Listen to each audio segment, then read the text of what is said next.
Thank you very, very, very much.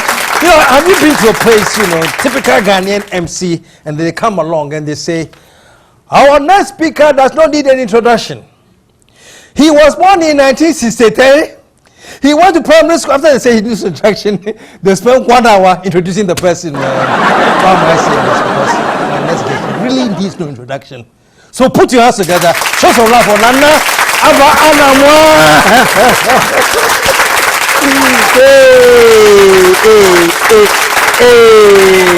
You got it. Where do I sit? Anywhere? Anywhere. Feel free, man. Thank you. Feel free. You're the diva.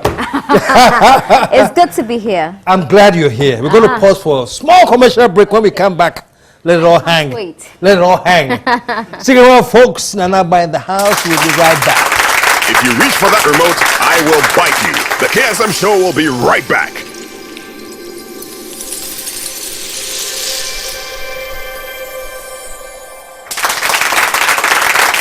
And we are back. It's good to have you here, man. The KSM show. Well, I've been trying to have you here for years, man. I know. There's a time for everything. I guess there is, man. Because the first time I was trying to get you here was when you were doing New Day. Yes. On TV3. Yes. Yeah. Yes. And I couldn't get you here. I know. But I have you here now. Finally. You have me. Let me start off with a very, very silly introduction to our conversation. Okay. Well, I don't know whether it's silly, but you know Councillor George Littrot? I know of him. He has you classified, you and some other woman. I think it's called Mefanisa. What does that mean? Something like, well, you've decided that, Charlie, this is your lot. You never get married again. You'll be single for life or something like that. Well, I don't want to descend into the same, gutter with people who think they know others better than they themselves know themselves. I saw things on my TL, but I didn't give it my time of day. Okay. I don't really give prominence to those things. I don't have time for those things. So no, I don't have time. I really don't have time. But I don't have time. This is. I think that people. He's not the only one who thinks that every woman at a certain age must be married. I've seen a lot of people. I have family. People who tell me, "Oh, when are you getting married?" They ask me those questions. I have friends. I meet strangers for the first time. That's the first question they're asking me. Yeah, and I just say to myself that, why is it that women are judged? I feel fulfilled. I have a 17-year-old son. He'll be 17 in September. I have a job. I love what I'm doing. I am living my life. But people think that my life is only complete when I wear a ring and live with a man. That is so archaic and stupid. And sometimes I run out of descriptions for that. That a woman is only. Where do you think that comes from, though? Because it's so ingrained. It's part of our fabric as Ghanaians or something. I wonder why. I really wonder why that you are only ticked complete when you're married. Yeah. So the hard work, waking up at dawn, doing research, toiling, sweating, that doesn't count until you're married. That is why a lot of young people are getting married and the divorce rate is so high because there's societal pressure. And until we get men especially not to speak the way some men speak, and women most importantly, because sometimes the pressure is from the women a lot, because they feel they're married, so everybody should be married. No, it doesn't work that way. Then I should be saying that I'm on TV, so every woman should be on TV. But that's not Give it up. Yeah. I know. Sometimes I wonder how it feels. I guess I will never know, but the pressure, and like you said, many women are settling now. Yes, a lot of them. They have to, there's like a time limit. There's pressure. There's pressure on them to settle down. And I don't know whether the pressure is coming from their mothers, the aunties, the female friends, because they are with a group of friends and 5 of them are married, you're the 6th, you're not married. So you need to compromise. You need to settle down with whichever man is available for you. And they're being beaten up. The number of calls I get from women I don't know, they're being beaten up by their husbands, they're being maltreated. 3 weeks ago, a lady who works at Cocoa Board called me. She didn't know me from anywhere. She called me and said that her husband slept with her maid servant. She confronted her husband and she was beaten to pulp. She was beaten to pulp. She went to her family and they said, oh, you know, understand him, forgive him. And she's there and she's suffering. Is this what marriage is about? I really don't know. I think there's too much pressure. Marriage is not for everyone. I don't know where in the Bible where it's stated that every woman must be married or every man must be married. If they find it, they should show it to me. And then maybe I will. I will look at the proposals that come my way. You must have a lot though, don't you? Don't you have a lot? Well, just like any woman. Just like every woman, I guess. Are they intimidated too? Do you find at some levels that... I think so. I think a lot of my... when I say a lot, it's as if I've dated thousands of men. I think most of my ex-boyfriends were quite intimidated. Really? There were some who really couldn't be bothered. I mean, they urged me on, they encouraged me. I was lucky to find some like that. I also found some who just didn't want me to be on TV. I remember a man I came close to being very serious with, and he said that you need to quit this job because yes, because you're getting calls from all sorts of men.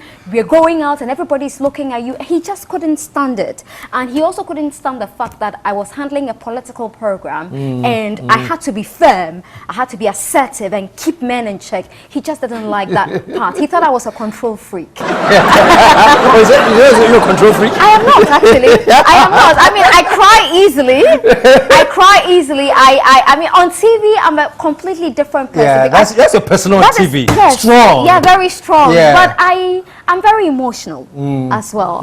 What makes you cry? Oh, if you touch my son. Touch your son? Yes. Really? Yes. I will cry. I know you are very, very... Well, it's your son, so you'll be attached. But there's some extra, because I remember one awards night, some musical thing that I was on, and then they, was it radio and TV? It was the radio and TV. Yeah. Yeah, and I brought my son. You brought your son, and you said something though that there was pressure to abort the son, and you didn't, and you're so proud of him, and he stood there with you. Yes. He's my life. But there was pressure to... Yes, I mean, I was a teenager. I mean, I was very young. I was out of secondary school. I had no life, and I got pregnant. So there was pressure on me. There was pressure on my parents. Wow. You know, my mom felt, you're a teenager. How can you be pregnant? And my mom is very religious. My dad... Oh, he couldn't be bothered. You're pregnant, so what? So what? Yeah. What's the story here? Yeah, exactly. He didn't understand why my mom was so worked up about it. Yeah. But my mom, I could understand her because she's very religious. She has friends who are very religious, and your daughter is not married, and she's a teen, and you know, they judge you. They judge you. Yeah. So there was pressure on her, and I also couldn't handle it in the beginning. And I must tell you that I considered all sorts of things, but in the end, I decided to have the baby, and I think it's the best thing that has happened to me. That is why when people come to me and say that you need to get married, I just look at them and laugh and think that you must be the most senseless person in the world, because you can get married to the best man in the world. At some point, it won't be the same, but the love of your child will forever be the same. It will never, ever change. And so I adore my son. And if anybody, and sometimes he comes home, I remember when he was about 9 or 10, he came home, they were asked to write myself, and he didn't know what to write for his father. So he came home in tears, and I really cried. You know, I wish he had a relationship with his father, but that relationship has never been there, you know. The father is around, though? I guess so. You guess? I guess he's around. Yeah. He is. So yes, my son is very attached to me. I adore him. He's a very independent young boy, but I love him. He's everything I live for. Wow. Put your hands together, man. And oh, I have to, before I forget, you have this great reading project that's going on. Raising readers. What's it called? Raising readers. Raising readers. Yes. Tell me about it, because well, it's something that I've been passionate about. I love reading. I was introduced to books at a very tender age by my father. May his soul rest in peace. And for the longest time, my father kept telling me that, look, you've become a household name. You try to do charities on your birthday, but that's not enough. Giving foodstuff and clothes to people is not enough. You've got to do something that really imparts knowledge. You know, so try and put a reading project together. And for 5 years, my father kept telling me to do it. I never did it till he passed away. Really? And then when did he pass away? my father passed away 2 years ago. 2 years ago? Yes, Oh, 2 years ago. okay. And I was distraught that I couldn't do it for him and for myself. So last year, I tried to put all of this together, but a lot of things took my attention as well. But this year, I managed to launch it. And so every Saturday, I go to communities. Like, for instance, last Saturday, I was in Bukom with my friends, and there were about 200 children Wow. who turned up to read with us. Yeah. So think, the children come and then you read to them? yeah, we read with them. Oh, you read with them? With them. So you read a child, it's the same book. So there's a group of about 8 or 10 with an ambassador or a volunteer.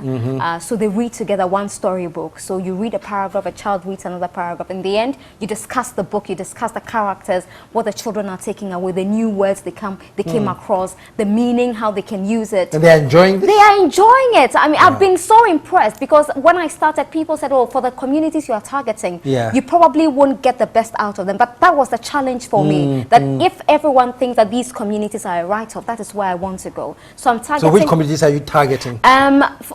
For now, the first phase of the project is in the Greater Accra region. So I'm targeting very deprived communities, Kolegono, Jamestown, Bukom, you know, those areas. And the children turn up to read. They are coming in their numbers. They are, in the beginning, they are shy. But later, the ambassadors are also people who enjoy reading. I'm not just taking anybody at all. I'm taking people who love to read. So, for instance, there is a Michael Otieje, sports journalist. He reads a lot. So he's there with the children and reading with the children. So the children are very comfortable. They make mistakes, and he says it's okay. Because when I started, I also made mistakes. Even at this age, I still make mistakes. So it's okay. So I am loving it. And the children, their attention span is 100%. When we take a break and we have to dance Azonto and the likes, we dance the Azonto. But right after dancing, we go back into our sessions, and it's fantastic. Yeah, I love it. So what's the long term? What do you want to achieve in the long In the long term, I want children, I want to inculcate the habit of reading. You know, in the past, you could see people, where I schooled at Alcid Academy, reading was a competition. The number of books you could read in a week, you know, it was a competition. Now you don't see that. People are too busy on Instagram and Facebook, and if they have to go to a website to read, it's a gossip column. And I don't think that's good. And children who read grow up to be adults who think, you know, so I think that we should get the children in the long term, and I'm doing this with some organizations, Tigo and Cowbell and Zoomlion and of course EIB, and in the long term I want corporate bodies to adopt communities and build libraries for them, because you hear CEOs of institutions say that the graduates coming these days are not good enough. What have you done to ensure that the graduates that are coming in are good enough? It's like a talk shop. All they do is pay lip service to the problem, but they're not addressing the problem from the root, and that's what I want to do. Put your hands together, man. And your Instagram, you use Instagram for as a it's a class for me, because I cannot stand how people just confuse basic grammar. For instance, some people don't know what they is, there is, and I don't understand. I really don't understand. I try to go into their minds, but I just can't settle down there. So I decided to dedicate my Instagram page to English lessons. So for instance, sometimes I come in with idioms, because you speak to people, even though they're speaking good English, you realize it's not rich with, you know, idiomatic expressions, because that makes the vocabulary very rich, and people are not using it, and I don't understand. So I give them the basic ones, and they give me examples, and people are using it. They come to my DM. For instance, 2 days ago, somebody came to my DM and said, "Oh, Anamoah, what's the difference between supposed supposed to. And I was shocked. But I just said, okay, so this is a problem this gentleman has. Okay. So it is basic. The basic things people just don't know. It's alarming. It's a problem for even university students who cannot tell the difference between their and they. Basic. I mean, it's appalling. And you're writing an exam, and sometimes I speak to the chief examiner, and he says that some of the children are failing not because they don't understand the question, but because they are writing shorthand. So whatever they are writing, they use in text messages to their children. They use it in exam? Yes, they do that in exam. And that is why they are failing. It's not because they are not learning enough. They are learning. But because parents are not encouraging their children to stop using that shorthand. My son, for instance, will not dare write shorthand. It's an agreement we have. So till date, he doesn't write shorthand. He doesn't speak pidgin English. I told him that it is not what you wear, it is not how you look, it's how you sound that creates an impression on people. So don't be writing, you know, shorthands to me or to anybody. And I go through his text messages and he doesn't write shorthand. Wow. We started at a very tender age and it's stuck with him. So he doesn't write TTY? No! He wasn't do the all the LOL. No, you ain't question of that. No. Wow. No. So kids are actually writing this in the formal exam now? They are. Oh, really? They are. Wow. It is very bad. They write DAT for that. Yeah. DRS for this. Yeah. And when the chief examiner showed me some of the papers, I was shocked. Wow. I was shocked, completely shocked. And so I think the teachers should be doing enough, but the teachers themselves are writing shorthand. Yeah. Everyone is writing shorthand these days. So we are just corrupting the children, you know, for very, very bad reasons. And Wow. it's very appalling, really. Give it up, man. Give it up. You're pushing. Well, you're now a very, very powerful voice in the media. Am I? You are, Nanaba. Oh, well. Yeah. Thanks be to God. You had this fiasco with TV3. Yes. And then. Yeah. Was that much to do about nothing, or what did you? Oh, you know, I told myself I was never going to talk about TV3. Yes. TV3 was a fantastic place for me. I mean, I spent over a decade at TV3. They gave me opportunities some media houses never gave me in the beginning. And so I'm forever thankful to them. I love the people there. I enjoyed working with them. I still miss some of the people in there. Do I miss the institution? No, absolutely not. I don't miss the institution, but I miss the people, because hardworking people, they have limited resources, but they are willing to break their backs to ensure that the 7 o'clock news has whatever it takes viewers are looking out for. Yes, I had a problem with them about 2 years ago. I think it was 2 years. Oh, time flies. 2 years ago, I didn't think I'll get over it, but I'm completely over it. That issue about Manchester United and the pictures, it was really much ado about nothing. It was, It was a joke. I guess they don't understand how these things work. But I also understood them because it was their biggest name, and that was actually at the butt of jokes. And so, and I just thought that it is trolling. Trolling is part of social media. There's no one on social media who trolls more than I do. I troll people a lot, especially football fans. So when that happens, they felt that, okay, this is our time to get back at Anamoah. And it was a joke between me and them, you know, and the same people and I, we still have banter. We banter on social media. So I think that it was probably a good time for me to leave, because before then, 5 years before that, I had been trying to leave, and every time they would con me with money and other opportunities, and I would stay. You know, for 5 years I had been trying to leave. Even 8 months before the incident, I had tried to leave, and you know, I was convinced to stay. So I think God has a way of doing things. He just felt that maybe this was it. You know, it was an opportunity for me to move, and I knew they were going to call me back. But I also, because of the love I had for TV3 and the emotions and the bond I had for TV3, I didn't want to wait for them to call me, because I know I would have been convinced to stay. So I just a clean break? I needed a break. At which point did GH1 also approach? Did they Did they take advantage of the chaos and say, yes, this is the time yes, there were a lot of media houses actually Okay. that contacted me, so many of them.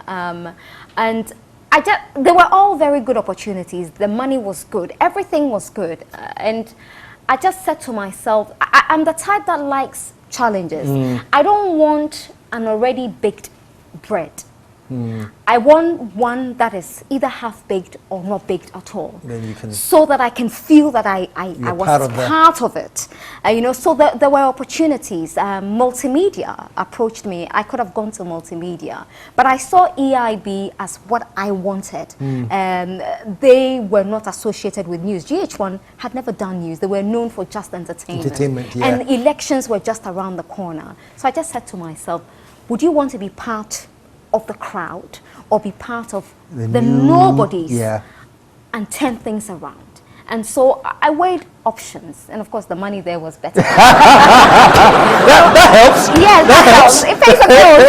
So I took that, and of course Bola Ray is somebody I adore, I respect. He understands me. When this issue with TV3 happened, he was one of the first people who called me and said, Nanaba, I saw what happened on social media. I knew what exactly it was about. If they don't understand it, calm down, don't talk. Because at the time I wanted to come out and talk. But Bola said to me that don't talk to anybody. Just let it blow over. And I allowed it to blow over. So when Bola approached me, I just thought, okay, Bola is somebody I consider a brother, a very good friend. So I jumped with him.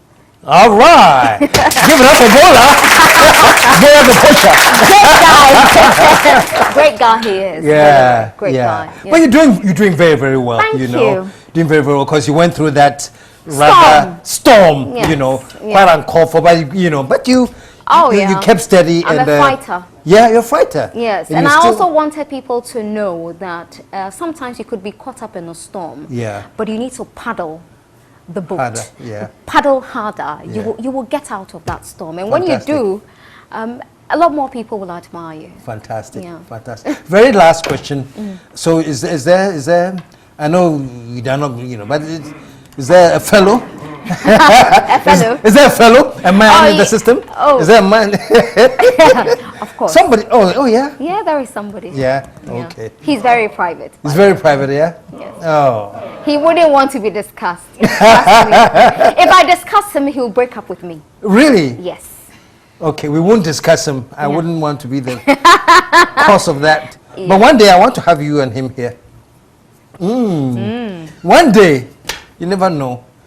Yeah. I see. That was so much fun. Thank you. Yes, and thank you. It's great having to you be here. finally, and it's been exciting. I know. I love your show, by the way. You do. Thank you Yes, so I think much. you're the king.